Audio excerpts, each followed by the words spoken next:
Prime factorization.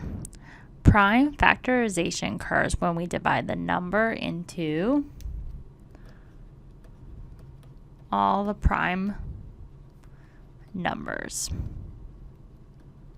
One method for finding these numbers is to use a factor tree. So let's look at example 1. A job requires 480 10-inch pieces of bar stock. What is the prime factorization of 480? So we will use our factor tree. And how we do that is we start out with our number and we're going to branch from it. 2 lines. So we can see 480 is even, so we can go ahead and just divide this by 2. So 480 divided by 2 is 240, which you can do this off to the side. 2 can go to 4, 2 times 2 is 4, subtract, we get 0, bring down the 8. 2 can go to 8 4 times, 2 times 4 is 8, subtract, we get 0, bring down to 0. 2 can go to 0 times. Now we see we have 240, which this is also even. So let's go ahead and just also divide this by 2. So 240 divided by 2 is 120. And then 120 can also be divided by 2 as it's also even. So we have a 2. And 120 divided by 2 is 60. And then we can keep going because this continues to be even. So 60 divided by 2 is then 30. And then 30 can be broken down into 2 and 15. Now 15 is not even, so we can't divide by 2, but we can go ahead and divide by 3. 15 divided by 3 is equal to 5. So what we can do then is just circle all the prime numbers, and we can go ahead and just rewrite this. So we have 1, 2, 3, 4, 5 2's. So we have 2 times 2 times 2 times 2 times 2 times 3 times 5.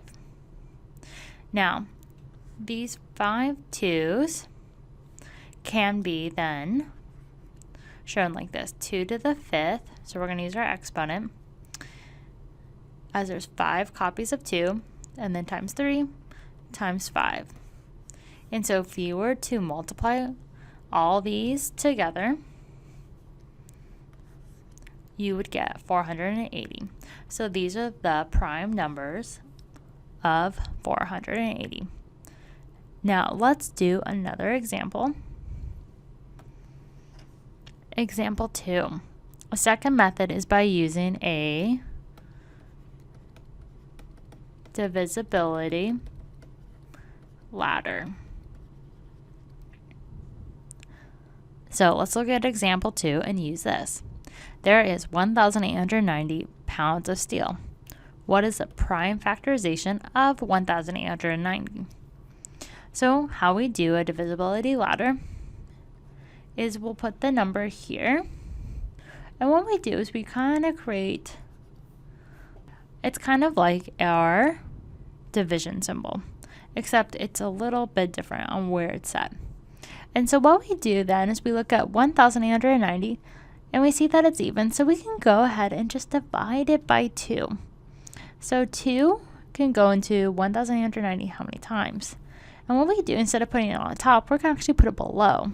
So 2 can't go into 1, but it can go into 18 9 times, because 2 times 9 is 18, so it would become then 0. Then 2 can go into 9 4 times. Then we're going to go ahead and have a remainder. So because 2 times 4 is 8, so 9 minus 8 is 1. So we're going to go ahead and put that there. So now we have 10.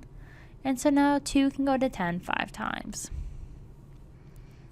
So now that we did the first, we now look at 945 and we see that it ends in a 5. So we can go ahead and divide this by 5.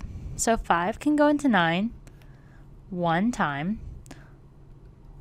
Then we're going to go ahead and go 9 minus 5, and that's 4. So then we're going to go bring that over down to this other 4. So now we have 44. 5 can go to 44 8 times. Then we have another remainder of 4 because 44 minus 40 is 4. So now we have 45. 5 can go to 45 9 times. So now we have 189. And then with 189, it's not even. It doesn't end in a 0 or 5. So what we can do is then see that 1 plus 8 is 9 plus another 9 is 18, which can be divided by 3. So let's just go ahead and divide this by 3. So 3 can go into 18 6 times because 18 minus 18 is 0, so therefore we don't have any remainder. Now 3 can go into 9 3 times. So now we have 63, which 63 can be divided by 3. So we're going to go ahead and divide by 3 again. So 3 can go into 63 how many times? So we would put 3 can go into 6 2 times. 6 minus 6 is 0. Then 3 can go into 3 1 time. So now we're left with 21. Now we can further divide this. So we can have a 3. So we can go 21 divided by 3 is then equal to 7. And then all these numbers and this one are all the prime numbers to make up 1,890, because if we were to multiply all these numbers together, you would get 1,890. So let's go ahead and write this out. So we have 2 times 3 times 3 times 3 times 5 times 7. So we just put it in the order from least to greatest. Then we can just rewrite this with an exponent. So we can go 2 times 3 raised to the third power times 5 times 7. Now, you can use either method, either the factor tree or the divisibility ladder, when doing your homework.